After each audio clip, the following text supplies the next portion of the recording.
Welcome to my channel.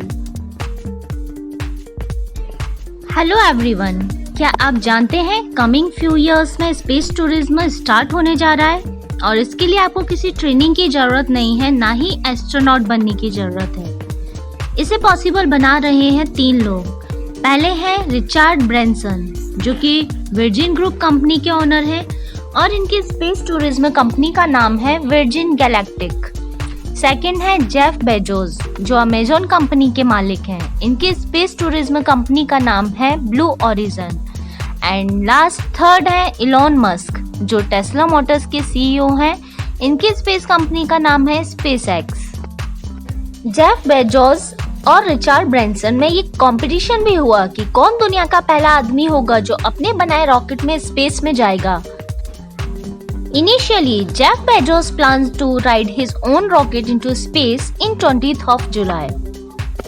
But Richard Branson ने अपना plan prepone किया और 11th of जुलाई को अपने क्रू मेंबर और पायलट के साथ सक्सेसफुली इस मिशन को कंप्लीट किया। एंड फाइनली जेफ बेजोस को पीछे छोड़कर ये बन गए हैं world first man to go to space in his own spaceship. लेकिन सोचने की बात यह है, एरोप्लेन इतना लॉन्ग डिस्टेंस कैसे कवर कर सकता है। तो हुआ ये था, रनवे पर 2 बड़े प्लेन थे जिसे आप मदर एयरक्राफ्ट बुला सकते हैं, और ये स्मॉलर स्पेस प्लेन जिसका नाम यूनिटी था, इन 2 बड़े प्लेन से अटैच्ड था। इनिशियली ये तीनों प्लेन साथ में उड़े और 50,000 फीट पर जाकर यूनिटी स्पेस प्लेन डिटैच हो गए। And then this spacecraft goes toward space with supersonic speed. क्या आप लोग जानते हैं स्पेस में जाने का मतलब 88 kilometre above the earth surface. Earth surface से ऊपर जाना, that means unfavourable condition for human body. So this is the only reason you can take this experience only for 4 minutes on this Virgin Galactic flight. उसके बाद ये aeroplane land कर लेता है और ये पूरी जर्नी केवल 1 आवर में पूरी हो जाती है।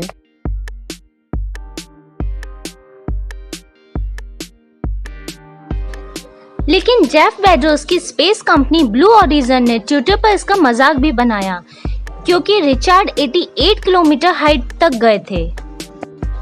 वो इसलिए क्योंकि most of the scientist believe that space actually begins at the height of 100 kilometre, और इस लाइन को कर्मन लाइन कहते हैं। लेकिन इंटरनेशनल ऑर्गेनाइजेशन का मानना है जो बाउंड्री लाइन है स्पेस और एटमॉस्फेयर के बीच में, वो 100 किलोमीटर पर है। वहीं यूएस गवर्नमेंट और नासा का मानना है कि जो बाउंड्री लाइन है स्पेस और एटमॉस्फेयर के बीच में, वो 80 किलोमीटर से शुरू होती है। So everyone, we can say that according to international organization, Branson space में नहीं गए थे और यूएस स्टैंडर्ड के अकॉर्डिंग वो गए थे। और अब बात करते हैं जेफ बेजोस की स्पेसक्राफ्ट के बारे में। जेफ बेजोस का स्पेसक्राफ्ट का लुक रॉकेट की तरह है, जबकि ब्रैंसन के स्पेसक्राफ्ट का लुक प्लेन की तरह था। Now most important, what will be the ticket cost. Virgin Galactic flight में बैठने का एक टिकट का प्राइस पड़ेगा $2,50,000, मीन्स इन इंडियन करेंसी 2 से 2.5 करोड़। और वहीं जेफ बेजोस स्पेसक्राफ्ट का टिकट प्राइस अभी एग्जैक्टली नहीं पता है, बट एक टिकट को ऑक्शन किया था जिसका प्राइस $28 मिलियन था। Same with Elon Musk. Elon Musk की एक टिकट को ऑक्शन किया गया था तो वो $55 मिलियन में सोल्ड हुई थी। Now it's time to talk about environmental impact. इसका बहुत नेगेटिव इम्पैक्ट पड़ेगा हमारे एटमॉस्फेयर पे, बिकॉज जब नाइट्रोजन ऑक्साइड हमारे एटमॉस्फेयर में रिलीज की जाएंगी, उससे ओजोन डिप्लीशन बढ़ेगा। You know very well how important the ozone layer in atmosphere.